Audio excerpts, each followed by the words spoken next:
الرحيم مالك يوم الدين إياك نعبد وإياك نستعين اهدنا الصراط المستقيم صراط الذين أنعمت عليهم غير المغضوب عليهم ولا الضالين رب اغفر لي ولوالدي ولجميع المؤمنين آمين. Hadirin jamaah sholat zuhur dan rahmat Allah Subhanahu wa taala. Sama-sama kita lanjutkan kajian zuhur kita, ini kita Arba'in Nawawi. Untuk pertama kita bersyukur kepada Allah Subhanahu wa taala pada pekan ini kita telah memasuki bulan Rajab, bulan yang istimewa. Dan tentu sama-sama kita bisa bertemu bulan Rajab, dan di antara keistimewaan Rajab di 10 hari awal. Jadi disarankan untuk bisa kita puasa di 10 hari awal bulan Rajab. Lalu setelah Rajab lagi juga akan ketemu Sya'ban. Di Sya'ban juga ada istimewa, karena istimewa Sya'ban di antaranya adalah nisfu Sya'ban. Jadi kalau seperti ke awal untuk di Rajab, terutama keistimewaannya di Sya'ban di pertengahannya, dalamnya ada nisfu Sya'ban, lalu di berikutnya adalah Ramadan, terutama keistimewaannya di 10 terakhir. Di sana ada malam Lailatul Qadar. Kita sejak dari Rajab ini sudah berdoa kepada Allah Subhanahu wa taala, Allahumma barik lana fi Rajab wa Sya'ban wa ballighna Ramadan. Semoga Allah Subhanahu wa taala memberikan keberkahan bagi kita di bulan Rajab dan Sya'ban, dan berharap kita bertemu pada bulan yang istimewa, yakni bulan Ramadan. Baik, kita lanjutkan. Kita pada hadis yang ke-41 ya. Ini sebenarnya sudah hadis bonus dari kitab Arba'in Nawawi. Jadi yang judulnya udah 40, ini 41 ya, bonus. Jadi di Arba'in Nawawi ini ada 42. Jadi ada 2 hadis bonus tambahan ya. Jadi Bismillahirrahmanirrahim. Al-haditsul hadi wal arba'un. Hadis ke-41. An Abi Muhammad Abdullah ibnu Umar ibnu Amr bin As radhiyallahu anhu. An Abi Muhammad, dari Abu Muhammad, kunyah dari Abdullah, yakni bernama Abdullah bin Amr bin As. Ini adalah putra dari sahabat Amr bin As. Amr bin As, tokoh pemimpin Mesir yang berani punya anak namanya Abdullah. Kunyahnya adalah Abi Muhammad. Semoga Allah meridai atas keduanya. Qala, berkata sahabat Abdullah bin Amr, qala Rasulullah sallallahu alaihi wasallam. Jadi sahabat Abdullah ini di antara sahabat yang istimewa dalam ibadah. Dalam berbagai riwayat dijelaskan sahabat Abdullah ini hobinya itu ibadah. Abdullah ini saking hobinya itu menakutkan bagi bapaknya sendiri, Amr bin As. Amr bin As sampai khawatir terhadap perilaku ibadahnya Abdullah itu yang istimewa, keistimewaan gitu. Maka jadi hobinya tiap malam itu, tiap malam khatam Al-Quran, tiap hari puasa. Jadi pendek kata luar biasa. Saking mengkhawatirkannya ini, justru bapaknya sowan pada Rasulullah. Ini matur, anak saya ini ada yang gimana ya Rasul? Kenapa? Anak saya ini kok tiap hari puasa, tiap malam khatam Quran. Jadi tidak berhenti ibadah. Ditanya sama, ya udah kalau gitu nanti coba suruh menghadap untuk bertemu dengan sahabat Abdullah. Nah, ciri Rasulullah itu kalau ada aduan pasti diverifikasi. bener nggak ini aduan. Jadi kalau ada pengadu, pertama dicek dulu apakah benar nih bapaknya ngelapor. Cek dipanggil Abdullah, ditanya, bagaimana kabarmu Abdullah? Baik ya Rasulullah. Bagaimana ibadahmu? Alhamdulillah lancar. Puasamu gimana? Saya tiap hari puasa. Bagaimana baca Quran? Saya tiap malam khatam Quran. Bagaimana ibadah manusia? Tiap malam tiap mulai. Gitu kira-kira. Wah, berarti nggak bohong. Kalau sekarang nggak kena hoax, ya kan? Kan kadang kita ada laporan nggak verifikasi. Nih, kalau Rasul pasti semua yang masuk ke Rasul pertama dicek dulu. Benar nggak aduan? Oh benar, berarti karena ditanya.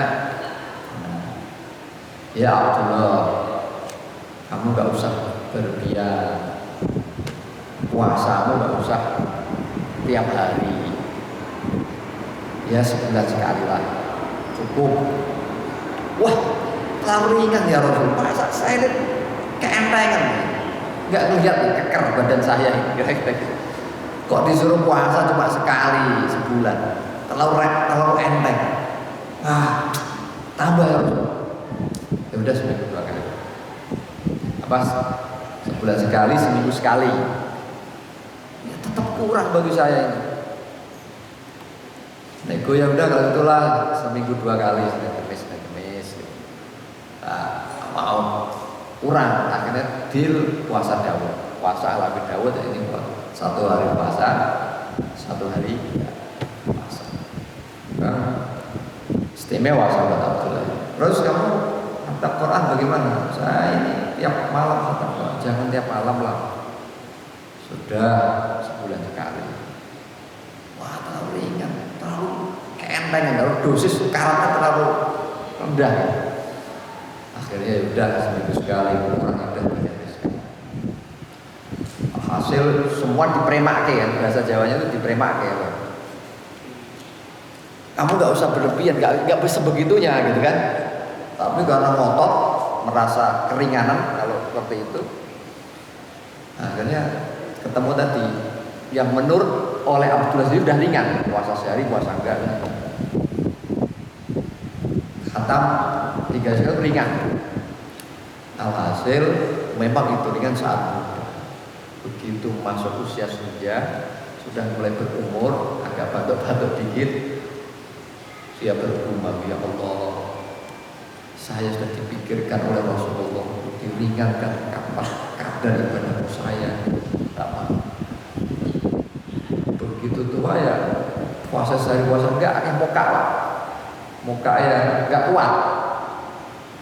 Meskipun berusaha ditutup, ngejar khatam tiap 3 hari juga berat. Nah, meskipun dia sudah baiat sama Rasul berusaha dipenuhi, tapi sebenarnya pesannya adalah saya sudah dipikirkan, sudah dikira-kira sama Rasulullah, nggak usah begitu sama Gusti Allah itu, gitu kan? Ringan. Beberapa tadi ngotot, ya tetap dikasih, tetap dicari yang teringat supaya kan. Ternyata agama cara betul kan nggak setiap orang itu sudah dikasih tahu. Sebenarnya Rasul nggak begitu, gitu kan? Nggak sebegitunya. Ini yang meriwayatkan hadisnya adalah Abdullah yang tadi yang hobinya itu ibadah, putra dari Amr bin As. Nah Abdullah ini berkata, "Qala Rasulullah sallallahu alaihi wasallam." Berkata Rasulullah sallallahu bersabda Rasulullah sallallahu alaihi wasallam, "La yu'minu, tidak sempurna iman seorang mukmin, ahadukum di antara kalian semua, hatta yakuna, hingga ada di antara kalian itu hawa nafsunya tabaan, taat, ikut 5 atas perkara jitu bihi, yang dihadirkan, yang didatangkan, yang diajarkan oleh Rasulullah SAW atas perkara itu." Hadis sahih, hadis sahih rawaina fi kitab al-hujjah bi isnadin sahih, diriwayatkan dari kitab hujjah yang dengan sanad, dengan jalur yang sangat sahih. Jamaah sekalian, ini hadis menerangkan tidak dianggap sempurna iman kita, sehingga di antara kita itu mampu mengkondisikan hawa nafsunya itu mengikuti ajaran yang dibawa oleh Rasulullah SAW. Nah ini berarti hatta yakuna hawa mutaba'an li, sehingga membawa hawa nafsu kita itu ikut atas apa-apa yang dibawa oleh Rasulullah SAW. Ya, intinya kita mengendalikan nafsu, bukan kita mengikuti nafsu. Jadi nafsu itu kita bawa untuk kepentingan apa-apa yang diajarkan oleh Rasulullah SAW. Nah itu iman kita menjadi sempurna. Kalau tidak itu ya tidak sempurna. La yu'minu ahadukum, bukan berarti tidak beriman, ya. Tidak sempurna iman kita kalau kita tidak mampu membawa nafsu ini ke dalam ketaatan pada ajaran Rasulullah SAW. Nah, memang nafsu ini terus menggoda kita, dan kalau kita ikuti nafsu, tidak kita kendalikan, kita yang akan terbelenggu oleh nafsu. Nafsu itu bahkan dalam syairnya Imam Busiri dalam Buddha itu disampaikan, manli birot dijimahim min ghawayatiha kama yurot hujimahul khayli bilujumi. Siapa yang mampu mengendalikan nafsu dalam diri ini, ya kan, yang bergelora sebagaimana kusir itu mampu mengendalikan kuda. Kuda itu kalau nggak ada tali pengekangnya kan liar ya. Siapa nafsu ini kalau ada tidak falatarum bil masikas rosahwatiha inna to'ama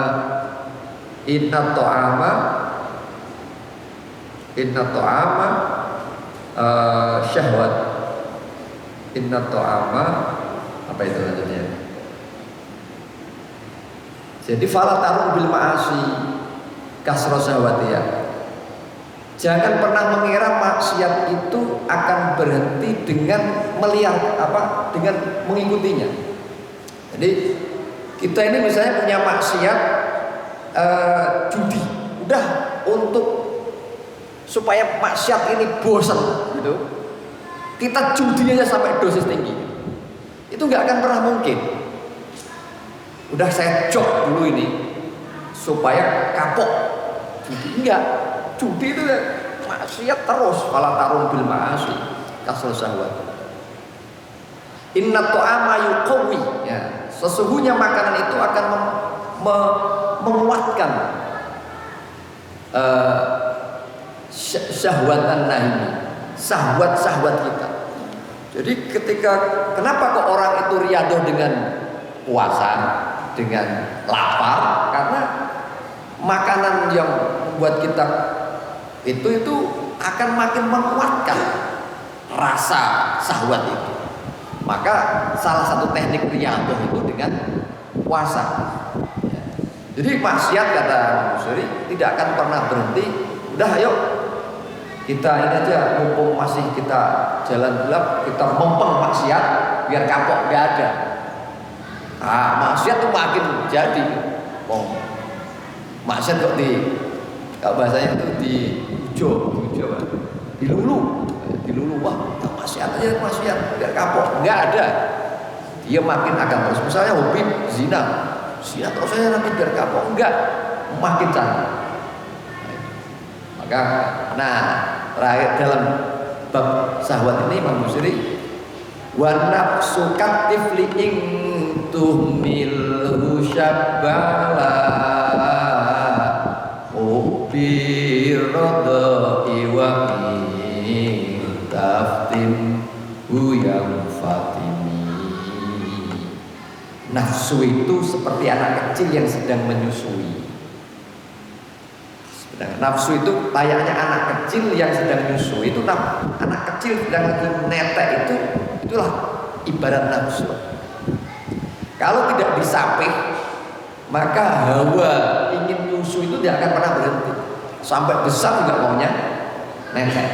Ini nafsu itu kayak, kalau diikuti ya kayak bayi itu dan manusia. Diibaratkan nafsu itu seperti bayi yang sedang netek. Kalau nggak ada sampai itu, sampai gede sampai SD gitu kan, sampai SD kalau nggak ada upaya sampai maunya masih netek. Nah, jadi memang perlu dikendalikan, mengendalikan nafsu. Siapa yang bisa mengendalikan nafsu itulah yang akan jadi pemenang dan menuju kesempurnaan iman kita dalam menjalankan ajaran-ajaran perintah dari Rasulullah SAW. Jadi di sini singkat padat, intinya bahwa kita diajak oleh Rasulullah untuk mengendalikan ayakuna hawa antaba, hawa nafsu kita bawa, kita giring. Memang manusia ini perlu nafsu, dan itu yang membedakan kita. Kemuliaan ini karena nafsu. Pernah diiri sama malaikat, manusia itu kok ecek, masa gitu aja maksiat gitu kan. Padahal malaikat nggak pernah maksiat sama sekali. Semua perintah, yang bagian zikir, yang bagian sesuai perintah, nggak pernah sama sekali. Nah, nantang, wah kayak gitu aja manusia kok sedikit maksiat. Nah ternyata begitu dikasih nafsu, malaikat itu nggak kuat ya kan. Baru lihat sebentar aja udah hawanya nubruk wanita. Gitu ini. Jadi memang kekuatan kita ya nafsu itu adalah keunggulan. Nah keunggulan untuk kita kendalikan. Kalau bahkan nggak punya nafsu aja bahaya. Anak kecil nggak punya nafsu makan kita kasih.